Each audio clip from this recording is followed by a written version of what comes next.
Buenos días, buenas tardes y buenas noches, donde quiera que me estés viendo o escuchando. Yo soy Bruno Eduardo Ponce Santana, pero me gustaría que me conocieras por el nombre de Guatemiko. ¿Cuál es el lenguaje de un artista? ¿Cómo traduce su lenguaje? Ya sea, pueden ser materiales, puede ser su técnica o puede ser, lo más obvio, su estilo de dibujo. Siempre he creído que el arte es como la medicina. Si lo quieres ver de manera metafórica, el arte es la medicina del cuerpo y del alma. Pero si lo quieres ver de manera más literal, si no te especializas, vales madre. Desde siempre estuve con la obsesión de encontrar un estilo de dibujo porque era la única palabra que yo escuchaba en absolutamente todos los videos tutoriales, que era: cuando tú uses tu estilo puedes traducir lo que te estoy diciendo a tal cosa, o cuando tengas tu estilo puedes adaptar lo que te estoy enseñando. Prácticamente era lo único que yo escuchaba, el único patrón que se repetía en absolutamente todos los videos. Y cuando escuchas hablar de algo, pues termina llamándote la atención. Y honestamente, gracias a esta mala información que yo estuve recibiendo por internet, sentí la necesidad de que no podía sentirme alguien que podía expresarse de manera correcta sin antes tener un estilo. Y lo forcé un poco. Y quiero que tengas algo muy en claro: si buscas en este video para poder encontrar tu estilo, este es el video incorrecto. Este video únicamente te va a explicar la manera en cómo yo lo hice. Eso no significa que sea la manera correcta. Es lo que a mí me funcionó y al fin y al cabo me salió un poco bien. Y quiero que te quede también otra cosa clara. Antes de romper las reglas, primero tienes que saber cuáles son. Es evidente cuando una persona ya con conocimiento decide experimentar más allá de los límites estéticos de lo que consideramos correcto y no. Y también es bastante evidente cuando simplemente no sabes dibujar manos y decides ponerlas atrás de tu dibujo. Yo también hago eso. Cabe aclarar que todo lo que te estoy contando no van en un orden cronológico, sino que muchas veces voy saltando entre los años que yo me he dedicado a estudiar para poder dibujar o al menos mejorar en lo que me gusta. Y creo que lo que ahora sé que me funcionó es saber lo que me gusta. Para saber lo que te gusta debes de conocerte a ti mismo y hacer una exploración, una valoración de qué es lo que te agrada. Inconsciente o conscientemente descubrí que me gustan muchas cosas. Y ¿cómo es que puedes traducir lo que te gusta a un lenguaje complejo como lo es tu estilo de dibujo? Pues básicamente, para poder traducir lo que te gusta debes de tomar pequeñas piezas de todo lo que te gusta para hacer un Frankenstein de gustos, sabores, colores, para poder crear este nuevo lenguaje. Las pequeñas piezas que yo tomé para mi estilo de dibujo prácticamente, o mis mayores inspiraciones más bien, son por ejemplo el estilo de Hora de Aventura. Yo crecí viendo esta serie, es algo que a mí me encanta, me fascina un chingo esta serie, más aparte el estilo bastante peculiar de la animación, que podía considerarse simple, pero el trasfondo detrás de la serie es bastante denso, a lo mejor un poco más pesado para una serie infantil, pero es algo que a mí me atrapó desde el primer capítulo que vi. No solo el doblaje, también los chistes, pero en particular la animación, el estilo de dibujo, el lenguaje que trata este tipo de proyectos es algo que a mí me fascina. Los ojos chiquitos, los dientes chuecos, es algo que a mí me encanta. Tiempo después, otra gran inspiración que a mí me tomó como entender y saber que venía de ahí es, por ejemplo, el estilo de Alice Oseman, la creadora de Heartstopper. Solamente tengo un libro, no tengo los demás porque los leí pirata, pero ese estilo particular de un delineado más fino, de que se note que ahí está el delineado, los tipos de ojos, el cabello, incluso dibujar en blanco y negro fue algo que yo intenté en su momento, que no es para mí, pero me llama la atención. Entonces creo que parte de adentrarse a lanzarse para crear un estilo es buscar todo lo que te gusta para saber qué es lo que se te acomoda o simplemente es algo que te agrada y es agradable a la vista. También algo que yo noté es que yo tenía mucha nostalgia por cosas que no viví. Al yo crecer con hermanos mayores, me llevaban 6, 8 años, yo crecí viéndolos en su adolescencia y eran como mi ejemplo a seguir. Me adentré mucho en estos juegos, la verdad no recuerdo su nombre, pero tengo muy marcado en la mente a mi hermano jugando en su Xbox o a mi hermano jugando en su PlayStation. La forma de vestir de mi hermana es algo que me llamaba mucho la atención, esta moda emo. Y también, por ejemplo, las animaciones o caricaturas que ellos veían, bueno, ya eran adolescentes, pero yo las conocía, como por ejemplo Ed, Edd y Eddy, Coraje el perro cobarde, también Las chicas superpoderosas, El laboratorio de Dexter, y también los que yo empecé a ver como El increíble mundo de Gumball, ya lo mencioné, Hora de Aventura, Un show más, e incluso distintos tipos de mezclas de animación, por ejemplo 31 minutos, que no es animación, pero el estilo particular de cómo narran la serie es algo que a mí me fascinó. Tiempo después, en la preparatoria, en el cuarto año, o sea el primer año de preparatoria, me topé con mi maestro de historia, el licenciado Aurelio Mendoza Garduño, que durante los primeros días nos quiso dar una introducción a qué es verdaderamente la historia y nos explicó los diferentes tipos de historia o las diferentes maneras que hay de contar la historia, que si no me equivoco son 7, pero en lo particular la que a mí me llamó más la atención es la mini historia, la microhistoria. La microhistoria es un enfoque de investigación que analiza eventos, comunidades o individuos en específico a escala reducida. Funciona como una lupa para revelar dinámicas sociales, culturales y económicas que las narrativas tradicionales pasan por alto. ¿Eso qué quiere decir? Que de este lado de la historia nos olvidamos completamente de presidentes, generales, líderes o eventos tan importantes y nos fijamos solamente en lo más en específico, más particular, que son las dinámicas de grupos sociales en distintos contextos históricos. Y es algo que a mí me voló la cabeza. El ponerle nombre a algo que desde siempre me llamó la atención. Tengo muy marcado en la mente cuando iba por mi hermano a la prepa junto a mi papá y me llamaba la atención ver a las personas que estaban en el metro, y yo decía, ¿qué está haciendo esta persona aquí para que yo esté aquí con ella? ¿Qué es lo que está haciendo? ¿Qué lo trajo aquí? ¿Por qué está así? ¿Por qué se viste así? ¿Por qué utiliza esto? Y es básicamente lo que a mí siempre me llamó la atención, es el acercarme a lo cotidiano, a lo urbano, a mi entorno, y dejarme de tonterías de quererme parecer a artistas españoles, italianos, ingleses, sino que crear un estilo que hable de lo que yo he vivido y de mi comunidad.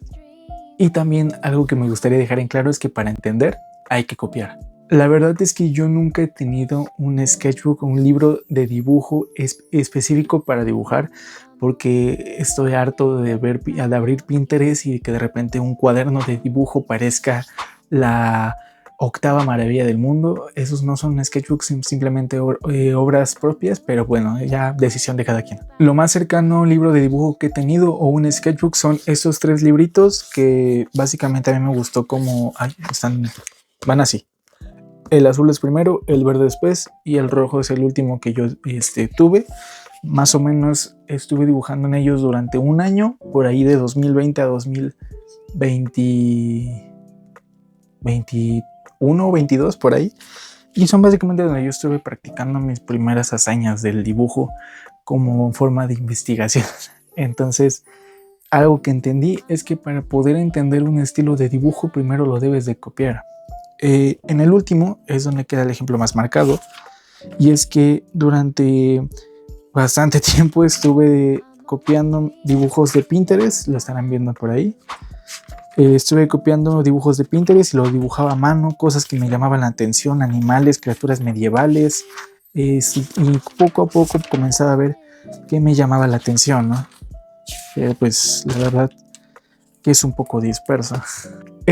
El azul, es mi favorito porque cuando iba en cuarto o quinto de primaria me gustaba mucho Marvel Studios y las películas de Marvel en sí. Me acuerdo que se acababa de estrenar la película de Avengers Infinity War y junto a unos amigos, hola Hasen, junto a unos amigos decidimos crear Club Cómic. Esta puta joya de aquí, hostia. Ahí está, era yo. Donde básicamente hacíamos nuestros propios personajes o superhéroes y contábamos nuestras historias que estaban muy pedorras, y me acuerdo que yo, como era el que dibujaba más que ellos, la verdad es que metimos a pura gente que no dibujaba. El único que dibujábamos era Hasen y yo, que Hasen era este sujeto de acá y yo era este de acá, y ya los demás pues no hacían nada, nada más se metían porque estaba muy cool la idea. Lo que yo hacía era tomar una hoja de papel y ahí hacía un cómic y lo doblaba como en 4, y ahí hacía mi cómic. Y esos cómics los vendía como a 5 pesos, creo, o algo así. Los rentaba porque tenía poquitos, entonces los rentaba. Bueno, me desvié un poquito. Bueno, y por ejemplo, también es como mis primeras prácticas que yo realicé.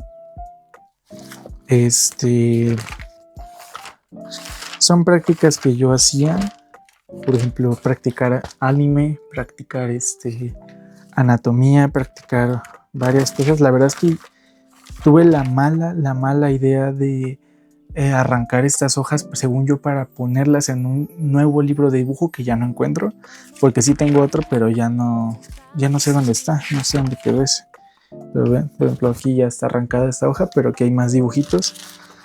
Y pues nada, eso es lo que yo hice. Está bonito.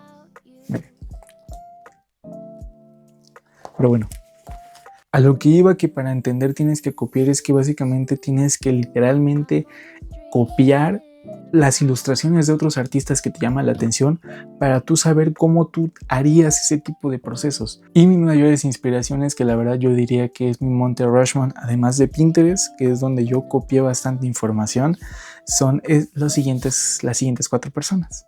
Mi George Washington en este caso es Estudio Catastrófico. La verdad es que empecé a consumir caos desde que empecé a dibujar. Era como el que más me guiaba, y lo que a mí me llamó la atención fue cómo utilizaba el delineado. Al igual que Alice Oseman, era bastante notorio el delineado. Entonces pues en mis primeras ilustraciones se notaba mucho que yo utilizaba un delineado únicamente y un color muy simple y sombras muy básicas, y no sabía usar capas ni nada. De hecho ya ni dibujaba tradicional, pues procuraba dibujar en digital en mi teléfono a dedo nada más, y pues fue lo que me ayudó al principio. Mi Thomas Jefferson es Gemma Vadillo.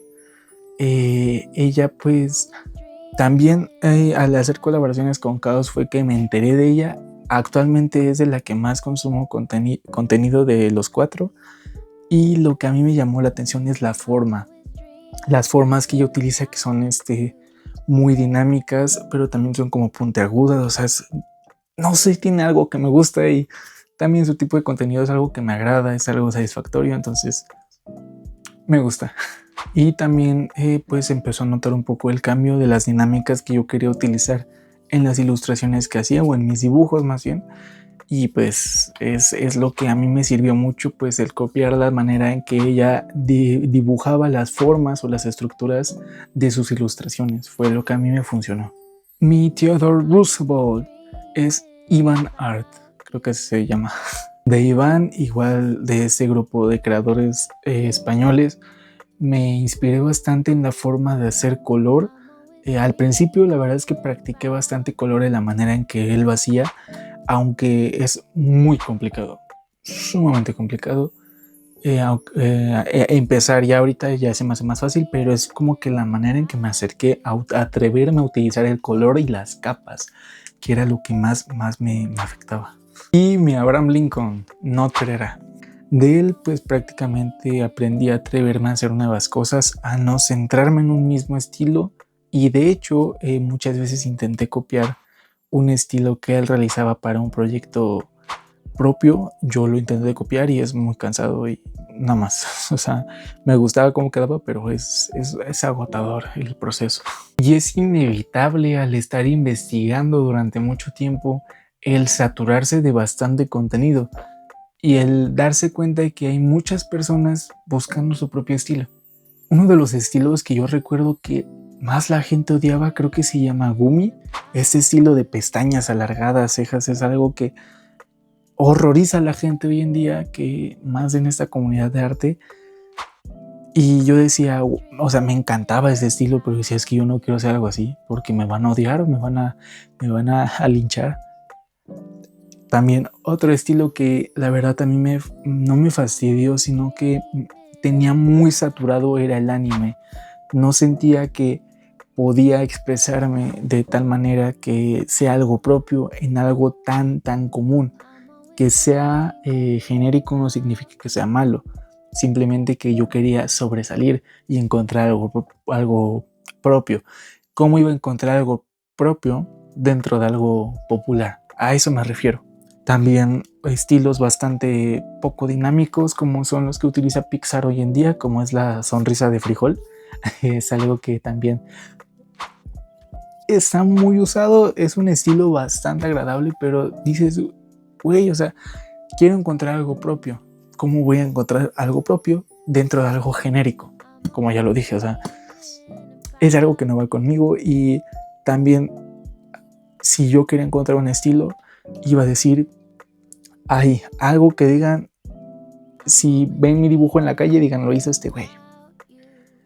Evidentemente eso no va a pasar porque no me conoce nadie, pero se nota la intención, ¿no?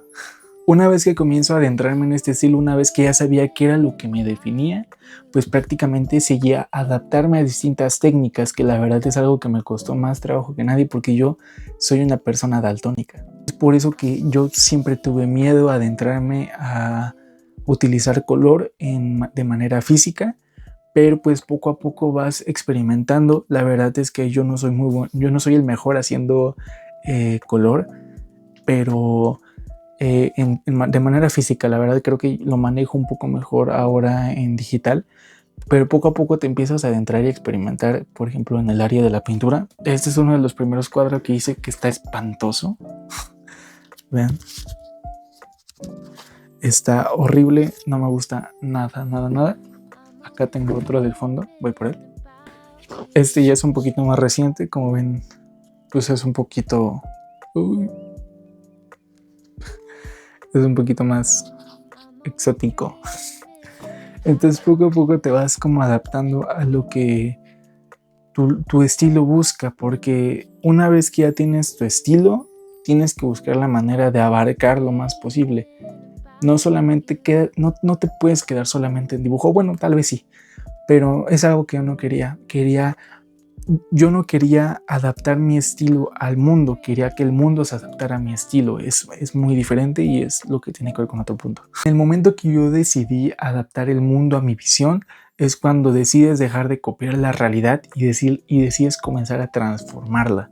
Prácticamente el lenguaje que yo empecé a crear poco a poco, este estilo de ver las cosas, deja todo el dibujo, sino también pequeños proyectos que comencé a avanzar de manera independiente, como por ejemplo este canal, proyectos más grandes con otras personas maravillosas que he conocido en este camino del arte, pues poco a poco se van formando, pero es conforme a la visión. Pero ¿qué pasa cuando eres cambiante? Cuando lo que haces ya no te gusta, lo que haces te llama tanto algo la atención que dices, le voy a dar todo mi enfoque a esto. Pasan 2 semanas, no ves resultados y te aburres y dejas ese proyecto encajonado durante 2 años. Poco a poco, al tener un estilo, es inevitable pensar que está siendo repetitivo, y es algo que también en lo personal me abrumaba, el decir, es que yo siempre hago lo mismo. Y poco a poco me di cuenta que también por hacerle caso a comentarios ajenos, dejé de hacer lo que me gustaba. Tengo muy marcado que en la secundaria, una vez haciendo un dibujo X en mi teléfono, se acercó un güey y me dijo, ¿por qué siempre dibujas señores con barba? Y yo dije, pues me gusta, o sea, no sé por qué, me gustan los chinos, las barbas, no sé, los ojos chiquitos, narices enormes, orejas grandes, pero por ese comentario me di cuenta que los dejé de hacer. Hace mucho que no dibujo un señor con barba, entonces eso también es bastante peculiar. Pero si no me hubiesen dicho ese comentario, no me hubiese atrevido a adentrarme a otros campos, a otras áreas, como es manejar distintos tipos de color, formas, incluso dibujar mujeres, que es algo que no estoy tan acostumbrado, pues se me facilita un poco más a la fecha.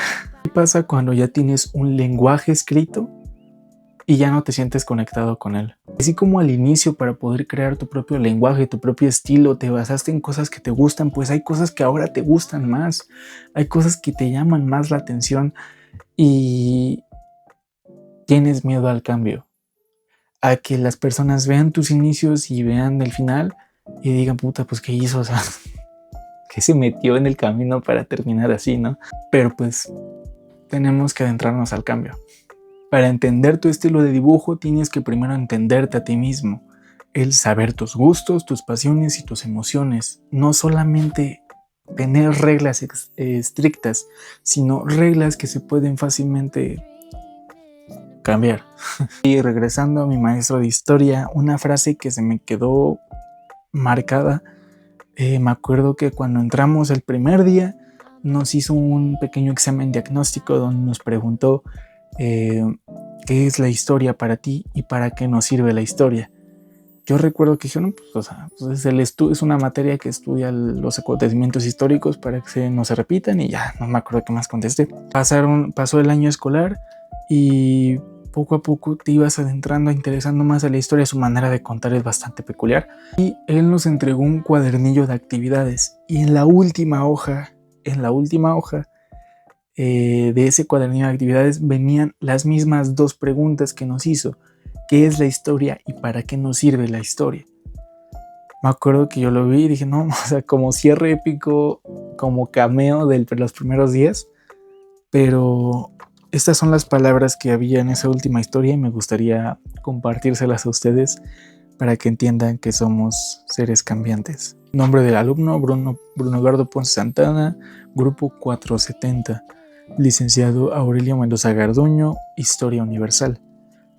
A manera de conclusión, hace tiempo escuché a Benito Taibo decir que somos lo que leemos, a lo que yo agregaría que también somos el cine que vemos, la música que escuchamos, somos todo aquello que nos permea, comidas, sabores, olores, lecturas, sonidos, ideas e imágenes. Somos, a fin de cuentas, consciente e inconscientemente, seres históricos. El tratar de encontrar tu estilo no es una meta que puedas alcanzar, sino que simplemente es un camino que debes de caminar hasta que te agotes. El saber que poco a poco el camino va cambiando, tienes que tomar decisiones y también tienes que cambiar tu manera de caminar ese sendero que se llama encontrar tu sentido de pertenencia y entender que tu estilo siempre estuvo ahí. Como les dije, todo esto no estuvo de manera lineal, no hubo manera cronológica de explicar esto. Mis cuadernos de dibujo son de por allá de 2022. Mi estilo de dibujo que empecé a crear con los distintos creadores de contenido de los que me inspiré son de allá de 2024. Este cuaderno es de 2021 o 2022. Y me acuerdo que yo hice un pequeño ejercicio en internet que vi que simplemente era escoger como entre 6 tipos de ojos, 6 tipos de nariz, 6 tipos de boca y encontrar lo que más te gustaba. Créanme o no, estos dibujos son de mi yo antes de que encontraran mi estilo. Mi estilo siempre estuvo ahí, simplemente que estuve buscando donde no era. Es un dibujo que fácilmente te podría hacer actualmente ahorita. De hecho, ese es mi papá. Y no lo tenía en mente hasta que años después, ya viendo mis dibujos actuales, son dibujos que haría yo. Y es increíble, o sea, es sorprendente cómo las cosas están donde menos las buscas. Y pues nada, sígueme donde me quieras seguir. Y espero que este video te haya servido de algo. Bye bye.